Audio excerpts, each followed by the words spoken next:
Hey folks, I hope all of you are ready for Christmas. We're almost there, right? A couple days away. My son and I, and there he is, we're headed out to go see that 3 hour and I think he said 15-minute movie, Avatar. We haven't missed a single one of those things, but man, I gotta admit, the first one was a lot better than the second one. This third one better at least be better than the second one for 3 hours and 15 minutes.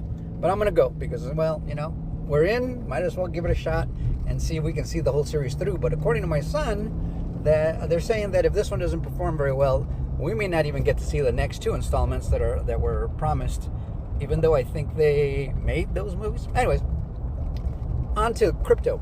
I just wanted to talk a little bit about gold. I'm sure a lot of you have noticed that gold has gone up significantly.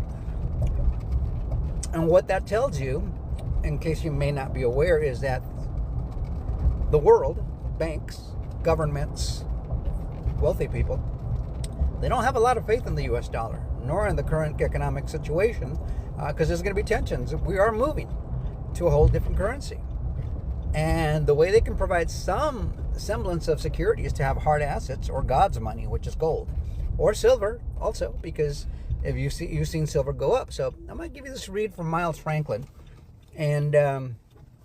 And this is just kind of reporting on basically what's going on with gold.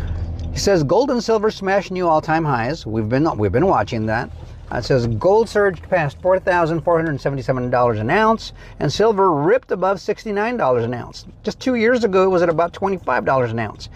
So as investors rushed into hard assets amid escalating geopolitical risks, growing doubts over monetary policy, and tightening supply. Now, I'm going to address this part of geopolitical risks. There aren't that many geopolitical risks, other than the fact that, yeah, BRICS wants to introduce a new currency, and the U.S. wants to keep the U.S. dollar as the world reserve dominant currency, right? And I'm putting my money on the U.S. I mean, we're going to take that, but it's not going to be easy. Other than that, I think geopolitically, that's one of the reasons President Trump has tried to end as many wars as possible. We don't want that much turmoil in the world as this transition, I guess, rises, right? As this transition is upon us, as we go through it, the less distractions we have, the more focused we can be on making it as smooth as possible. So let's continue with this read here. So it says Middle Eastern and European tensions. President Trump's eliminated most of that, so we know that, but they like to point to those things. Also, U.S.-Venezuela blockade pressure. Now, that one's happening right now, but I think we've got that well in hand. There's nothing Venezuela can really do when contending with the U.S.